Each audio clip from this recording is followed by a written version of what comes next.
Helldivers 2 just got a ton of new dev updates, including that from the CEO. We have some updates to both the FSR and DLSS controversy, as well as a new super credit store. We have another new Galactic War report, further updates to the game's server capacity, as well as the game's future. We also have a massive bug going around that is finally addressed. We got a lot to talk about. What's up, world? Should be back in the room on all things Helldivers 2. So first up, let's just jump into that bug issue, as that will lead into many more things. Now, I had a comment in my last video talking about a super credit bug. Essentially, people were purchasing super credits and it wasn't showing up in their account. We do have that finally addressed here, where Arrowhead went on to say, we have discovered the likely cause for some players not being able to access their super credits after purchasing and then rebooting the game. They said that your credits are there, but due to the filtering issues in their system, they are not displaying correctly. They went on to say that those affected players purchasing super credits on the PS Network, as well as players purchasing the Steeled Veterans Warband with super credits on both the PS5 and PC. So it seems like it's mainly due with the PSN players or PlayStation players in general for the super credits bug in general. Now, they did go on here to say that they were working on a patch to solve this issue and they will update it when it's fixed and live. Now, as of recording this video, they have currently not fixed that bug. So if you are still experiencing the super credit bug and not having your super credits displayed, this is the issue at hand. Again, they said don't worry, that your credit's going to be there and you should be fine and they should display eventually. So I would potentially hold off on those refunds or maybe even chargebacks, especially a chargeback, as that will kind of maybe even hinder your account there, as they should eventually pop up, and if not, obviously contact the customer support if the patch does go live and you don't have your credits still. Now, speaking of super credits, we do have a new super credit store. However, this is a repeat of last week. This super credit store will be there for the next 2 days. So if you wanted to grab any of these items or miss them from last week, you will have 2 days to do so. Although, seeing as they've been repeating a lot of days, you probably will have another chance at these items again. Now, moving on to the DLSS topic at hand, as we've had a lot of DLSS, FSR, and XESS kind of controversy there, where essentially people are wanting a better upscaler. Now, currently, if you didn't know, the game already does use FSR. So this is across the board for all the consoles are using FSR as well as PC. However, on PC you can set it to native resolution. Obviously, currently consoles always use an upscaler, whether it's checkerboard or FSR. Obviously, I think like most, we do hope that they will bring DLSS, especially because this game is actually currently using FSR 1, which is, yeah, a really bad upscaler compared to FSR 2 and FSR 3,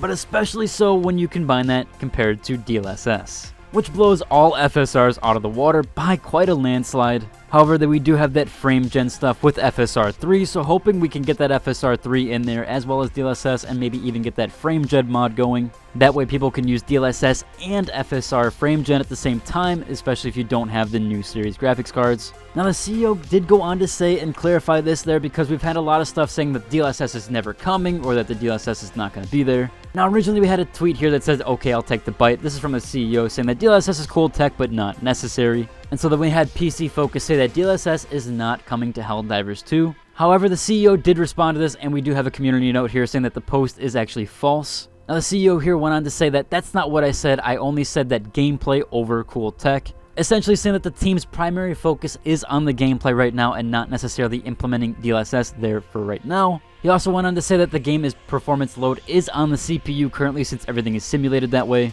Although I will say running at native resolution does drop me about 30 FPS compared to the FSR 1 being at quality. This is actually one of the better implementations of FSR, especially FSR 1 in my opinion. I haven't really noticed much blurring, and typically I do with FSR 1, it's really usually pretty bad. So I'm actually surprised that FSR 1 works so well in this game and is not as blurry as I'm used to. We'll have to wait and see on how long DLSS gets taken to implement, or if they do ever implement a higher version of FSR. Now, we have another update which happened a few days ago, where they did actually increase the CCU to 800,000. If you haven't noticed by now, it is fairly easy to get into Helldivers and you can load right up and in. Basically no longer requiring the queue skip, but if you do need a queue skip, or if there ever is a queue again, I do have a video on how to actually do that. Again, check out one of my older videos and you'll see that there is actually a queue skip method if you do need that. However, it seems like we'll never need that again, or at least not for the time being. And again, Arrowhead went on to say that they have managed to get through the first Friday without any server load issues. So it seems like they haven't had any queues, or at least the queues were not very long.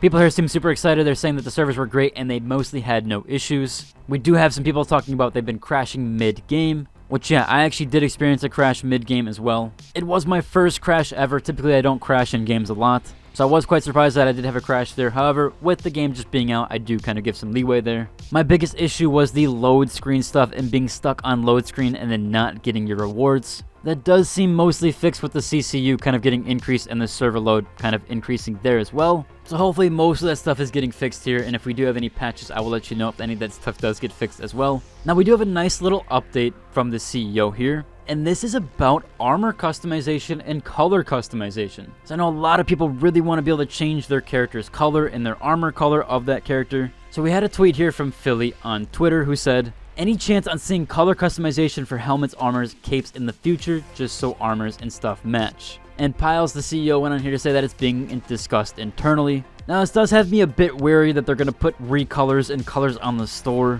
I really hope that's not the case. I hope we do get a color wheel and we can just pick any color that we'd like in our deciding. I just hope they don't go down the Halo method or the Halo 343 method where they basically resold colors to you and you're only able to select certain colors on the color wheel and you have to purchase things like the color blue. I just hope they don't do that with recolors and, yeah, essentially being everything on the store. Especially since the game is not free to play and actually does have a box price. Granted, that box price is fairly low compared to other games in the current era. However, I'd really appreciate it if they didn't put recolors or colors on the actual store, or if they do allow us to at least have the baseline colors on our armor itself. We'll have to wait and see on what direction they take that, but I do hope that we get a better future with that there. Moving on though, we do have this really cool infographic for the Galactic War, which is for the ongoing war report here. Again, this is made by EIP.GG. They do have yesterday's and the day before, but we do not currently have today's. But obviously because the day has just started, so we won't have that till later tonight. If you want to check that out, I have a link down below to the actual website as well as this infographic and Reddit post. Again, really cool with the community stuff. This game is going to have probably a lot of community support, so that's really cool to see. Some last minute mentionables here are some tips from the community.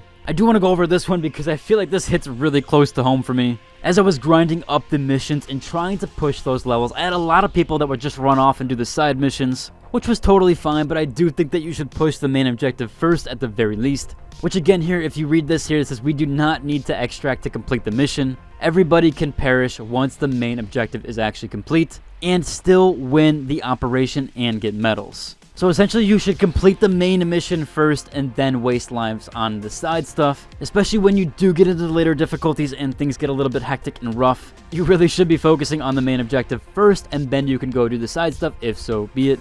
I dealt with that a lot while trying to kind of grind up the levels, even though I posted in LFG that it was a difficulty push and I was trying to skip out on some of the side stuff until I got to level 7 or difficulty 7. As that's where you get the pink samples and the samples that you basically need to upgrade your ship modules. However, it seemed like for the longest time people didn't really understand that, and so we're spending 30-40 minutes in an actual map. But I do think this is a good tip here for the community, as they really shouldn't be wasting time too much if you are trying to difficulty push, and especially if you are kind of conservative on those lives. This should definitely help you overall. Now, if you are looking for a guide and a sample farm and what to unlock for ship modules, I should have a video out later today on all that farming stuff there. So be sure to check that out if you do want some tips there with that. Overall, though, that's about covered for today's video. If you like it, subscribe, and until the next one. Deuces.